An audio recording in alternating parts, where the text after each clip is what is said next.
काल रात्री पुण्यात राहणाऱ्या माझ्या एका मित्राचा मला फोन आला.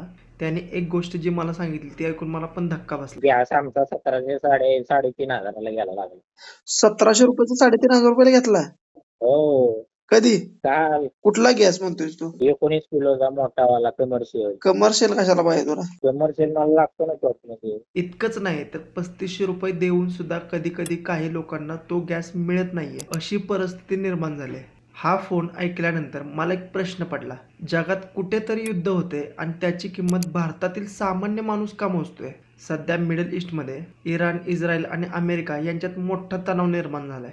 हे देश एकमेकांवरती मोठ्या प्रमाणात हल्ले करत आहेत आणि या संघर्षामुळे धोक्यात आला आहे हार्मोन स्ट्रेट, म्हणजेच आपण ज्याला म्हणतो स्ट्रेट ऑफ हॉर्मोन्स, जो की आहे एक समुद्री मार्ग. हा समुद्री मार्ग इतका महत्त्वाचा आहे की जगातील 20% तेल आणि गॅसची वाहतूक याच मार्गावरून होते. जर या मार्गावरती संकट आलं तर जगातील ऊर्जा पुरवठा हादरतो आणि याचा सर्वात जास्त फटका बसतो भारतासारख्या आयात करणाऱ्या देशांना. पण इथे सर्वात मोठा प्रश्न आहे, याचा परिणाम आपल्या रोजच्या जीवनावर कसा होतो? भारत 80% तेल बाहेरून आयात करतो. म्हणूनच जेव्हा मिडल ईस्टमध्ये युद्ध होतं तेव्हा पेट्रोल, डिझेल, वाहतूक खर्च हा वाढत जातो आणि जेव्हा वाहतूक महाग होते तेव्हा रोजच्या वस्तू सुद्धा महाग होतात.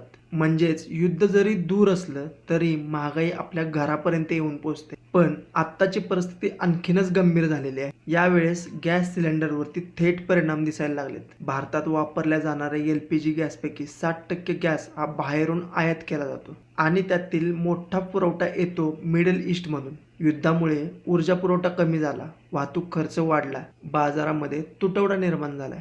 याचा थेट परिणाम कमर्शियल गॅस सिलेंडरवरती दिसायला लागला. म्हणून माझ्या पुण्याच्या मित्रांना सांगितल्याप्रमाणे गॅस 3500 रुपयांवरती गेला आहे आणि काही वेळा 3500 रुपयाला सुद्धा हा गॅस मिळेना झालाय. याचा सर्वात मोठा फटका बसतो तो हॉटेल व्यवसायांना, रेस्टॉरंटना, छोट्या ढाब्यांना.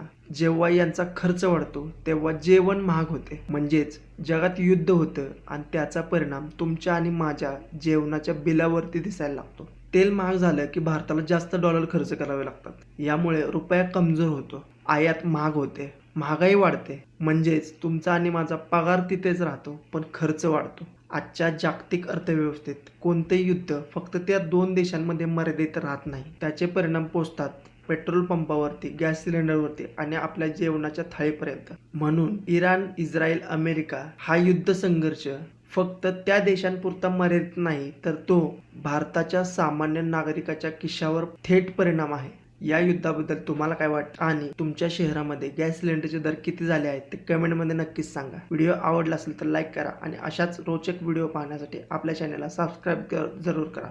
धन्यवाद.